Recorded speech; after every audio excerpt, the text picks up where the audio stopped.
हाय दोस्तों, हमारी ऑडियंस में जितने भी स्टूडेंट्स हैं, ये वीडियो उन सभी के लिए डेडिकेटेड है। अगर आप भी एक स्टूडेंट हैं और आपने हमारा चैनल अभी तक सब्सक्राइब नहीं किया, तो अभी सब्सक्राइब बटन पर क्लिक करो और बेल आइकन की घंटी बजा दो। और हां, इस वीडियो के एंड में हमारे सभी सब्सक्राइबर्स के लिए एक स्पेशल मैसेज है, तो वीडियो को एंड तक जरूर देखें। जिठानी का बंटवारा भला कौन करता है? बंटवारा तो होता है घर का, कमरे का, सामान का, लेकिन जिठानी का बंटवारा? मैंने कह दिया ना भाभी मेरे साथ रहेंगी। अरे चल निकल, बढ़िया आई भाभी मेरे साथ रहेगी।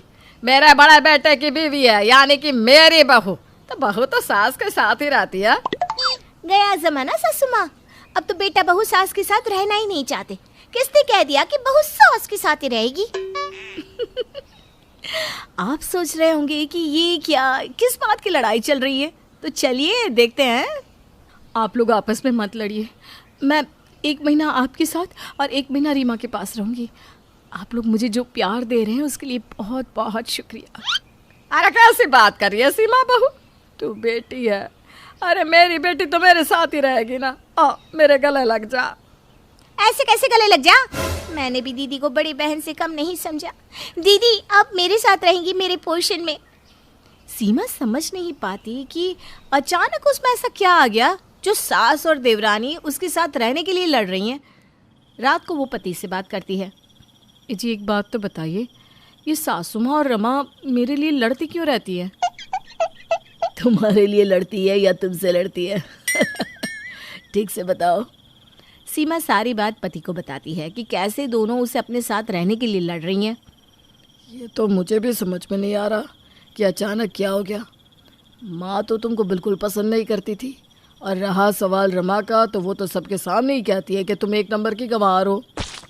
सीमा का मन उदास सा हो जाता है। हर कोई उसे गंवार समझता था, कोई उसके साथ रहना नहीं चाहता था। लेकिन अब ये क्या? अगले रोज़ बेटा सीमा बहू कहाँ है? देख मैं तेरे लिए चाय लेकर आई हूँ। माँ तू बहू के लिए, और वो भी सीमा के लिए चाय? क्या वो भी सीमा है? मेरी बहू है, बड़ी बहू। क्या ना लाऊं चाय उसके लिए? तभी सीमा दरवाजे में हलचल सुनकर बाहर आती है तो पति को हैरान सा देखती है। क्या हो गया जी, क्या बात है? माँ जी, रमा ने चाय नहीं दिया क्या? उसने मुझे कमरे से बाहर निकलने को मना किया था, तो मैं अभी ले आती हूँ आपकी चाय। सीमा जो कि गांव की सीधी सादी सी लड़की थी, उसे कोई पसंद नहीं करता था, और वजह थी उसका ज़रूरत से ज़्यादा सीधा होना, सबकी बात मानना, और दूसरा उसका पहनावा जो पूरा गांव जैसा था, और सभी इसीलिए उसके मुंह पर बोल देते थे। नहीं सीमा, माँ तुम्हारे लिए चाय लाई है। माँ जी आप मेरे लिए चाय?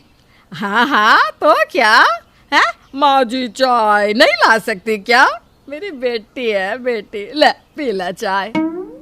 नहीं मेरा मतलब है कि माँ जी चाय मेरे लिए आप क्यों लाई? तभी रमा आ जाती है हाथ में गर्मा गर्म नाश्ते की प्लेट के साथ। अरे रमा, अभी तो मैं नहाया भी नहीं हूँ, अभी नाश्ता नहीं करूँगा। आपके लिए कौन लाया है भैया? ये तो भाभी के लिए है, भाभी के लिए। क्यों, भाभी है ना?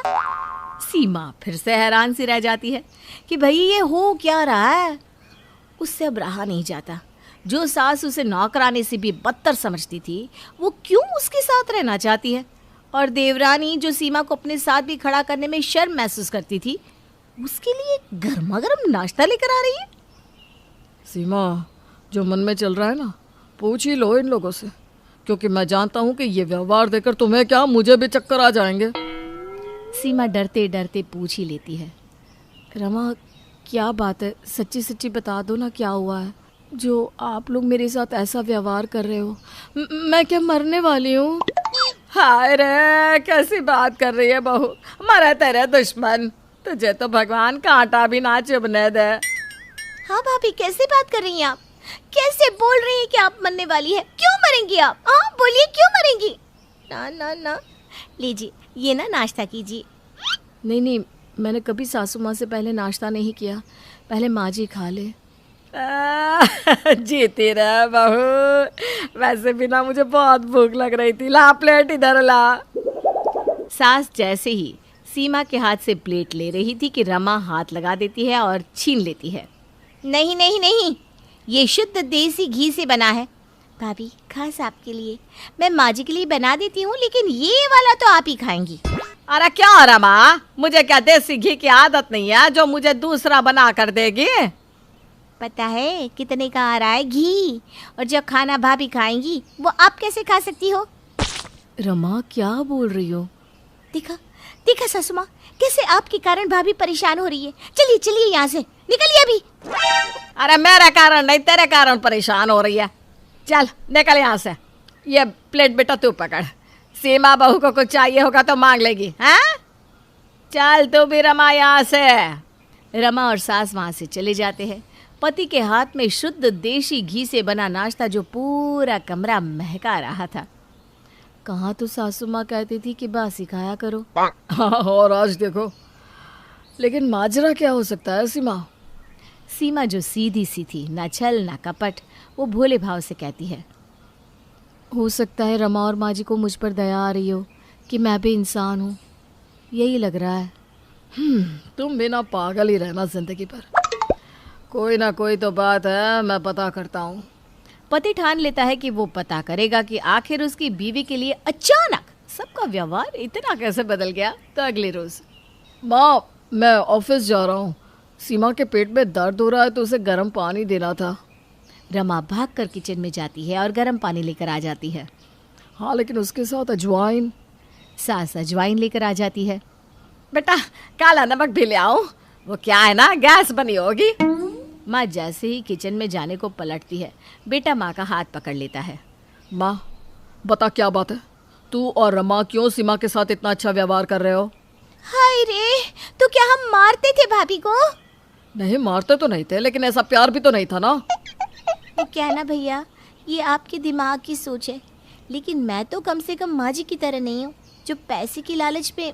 अरे वो क्या मैं बोल रही हूँ, सॉरी मैं जा रही हूँ, किचन में काम है। पैसे के लालच में? कैसे पैसे माँ? कौन से पैसों की बात कर रही है रमा?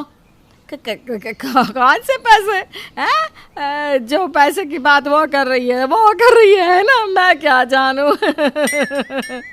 ये बोलकर माँ भी चली जाती है। अब ये बात सामने आ जाती है कि कोई पैसा है सीमा के पास जिसके लिए ये लोग लड़ रहे हैं, लेकिन वो कौन सा पैसा है, कैसा पैसा है, ये समझ में नहीं आता। पति बीवी के पास जाता है। ये बताओ कौन से पैसे हैं तुम्हारे पास? कैसी बात कर रहे हैं जी, मेरे पास कौन से पैसे होंगे? माँ और रमा शायद किसी पैसे की ही बात कर रहे थे। नहीं जी नहीं, मेरे पास कोई पैसा नहीं है। अगर उन लोगों को लग रहा है कि मेरे पास कोई पैसा है तो मैं ही क्लियर कर देती हूँ, कम से कम ये दिखावा तो ख़त्म कर ले वो लोग। अरे नहीं नहीं रहने दो, अभी पूरा मामला ठीक से तो समझ में नहीं आया, लेकिन चलो कोई बात नहीं, तुम कोई बात मत करना, मैं देख लूँगा। अब क्या था, सीमा का पति परेशान रहता है कि कैसे पता करे कि मामला क्या है। तभी उसे एक आइडिया आता है। वो अपने छोटे भाई यानी कि रमा के पति के पास जाता है। अरे रमेश ये बता, रमा से तेरी कोई बात होती है क्या? कैसी बात कर रहे भैया, मेरी बीवी है तो बात नहीं होगी क्या? वैसे क्या बात है, खुलकर बताइए ना। बड़ा भाई छोटे भाई रमेश को सारी बात बता देता है। यार बस यही कारण है कि मैं परेशान हूँ, समझ में ही नहीं आ रहा कि रमा और माँ को हो क्या गया है। खुलकर कुछ बता भी तो नहीं रहा। इतनी सी बात, मैं पता करके आपको बताता हूँ भैया। छोटा भाई रमा के पास जाता है। रमा मैं सोच रहा हूँ कि हम इस घर को छोड़कर किराए के घर में शिफ्ट हो जाते हैं, क्यों, कैसा रहेगा? नहीं नहीं नहीं नहीं, मैं भाभी को छोड़कर कहीं नहीं जाऊँगी। अरे आपको पता है, भाभी के गांव में जहाँ उनका घर है उसके ठीक नीचे तेल का कुआं है। भाभी के पापा को करोड़ों रुपए मिलने वाले हैं। भाभी के साथ रहना मतलब फायदे का सौदा। अरे कैसी बात कर रही हो, किसने कहा तुम्हें? तभी सास वहाँ आ जाती है। वो क्या है ना, बहू अपने बाप से बात कर रही थी तो मैंने सुना, बहू के साथ रहेंगे तो मजे करेंगे। अब रमेश जाकर सारी बात भैया को बताता है। भैया सीधा पहुंचता है अपनी बीवी सीमा के पास और उसे जाकर बात बताता है। सीमा ये सुनकर जोर जोर से हंसने लगती है। अरे वो तो मैं और पापा मजाक कर रहे थे।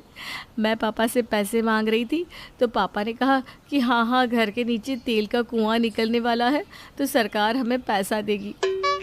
माना मैं गांव की हूँ, लेकिन ये तो समझती हूँ ना भूगोल क्या है। अरे हमारे गांव की ज़मीन के नीचे तेल क्या पानी भी नहीं निकलता। ज़रा तो अकल लगाओ। पति को समझ में आ जाता है कि माँ और रमा को गलत फहमी हुई है। वो सीमा को भी शांत रहने को कहता है और सीमा मज़े से सास और देवरानी के बीच मज़े से रहती है।